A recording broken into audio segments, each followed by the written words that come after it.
Hello student, किसी certain distance पे किसी मास के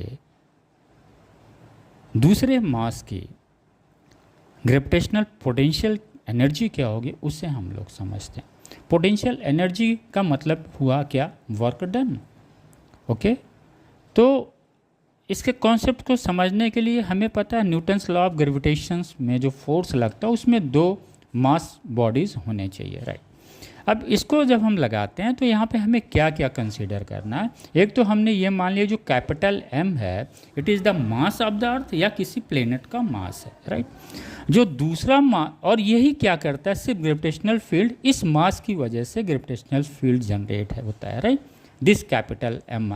लेकिन ये जो मास, जो दूसरा मास है जिस पे हमें ग्रेविटेशनल पोटेंशियल एनर्जी कैलकुलेट करना है कि ये स्मॉल एम में किसी डिस्टेंस पे कितनी ग्रेविटेशनल पोटेंशियल एनर्जी होगी, ये हमें कैलकुलेट करना है। तो इस मास को हम बहुत स्मॉल मास लेते हैं, जनरली हम यूनिट मास बोलते हैं। इसलिए बोलते हैं कि यूनिट मास, जब हम बोलने का मतलब ये हुआ कि इस मास का ग्रेविटेशनल फील्ड जो होगा वो क्या होगा, नेग्लेक्ट कर दिया जाएगा, नेग्लेजिबल होगा, राइट। यानी जब इसका ग्रेविटेशनल फील्ड नेग्लेजिबल हो गया तो हम कह सकते हैं ये बॉडी जो है कंप्लीटली जो है ये अर्थ के ग्रेविटेशनल फील्ड में है, राइट। आइए अब हम लोग निकालते हैं इस बॉडी का न्यूटन्स लॉ ऑफ ग्रेविटेशन की वजह से जो फोर्स होता है Gmm अपन इन एक्स स्क्वायर, राइट।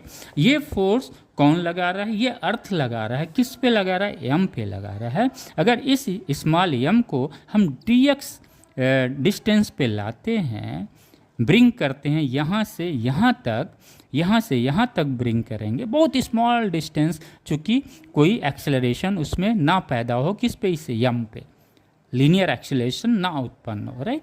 ओके, तो ये dx बहुत स्मॉल होता, तो इस dx की वजह से क्या होगा, वर्क भी होगा। वर्क क्या होगा? Force into displacement. ये dx डिस्टेंस मान लेते हैं तो F इंटू डी एक्स हो गया। F की वैल्यू हमने यहाँ पे रख दिया Gmm अपन x square into d x. DW work हुआ, बहुत स्मॉल वर्क हुआ dx डिस्टेंस लाने में, राइट। अब इसको हम इंटीग्रेट करते हैं तो DW इक्वल टू दिस, ये कांस्टेंट है, इसको बाहर ले लिया। इंटीग्रेशन में हम लोग इंटीग्रेशन जो कर रहे हैं इनफाइनाइट से x की तरफ क्यों कर रहे हैं? क्योंकि इनफाइनाइट पे m पे जो लगने वाला फोर्स है वो जीरो होगा, वर्क डन भी जीरो होगा, ये वर्क डन भी जीरो होगा, x डिस्टेंस पे ये होगा, हमें फिर ये मिलता है।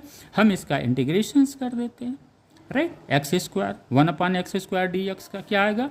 ये वैल्यू आ जाएगी -Gmm/x। यही हमारा ग्रेविटेशनल पोटेंशियल एनर्जी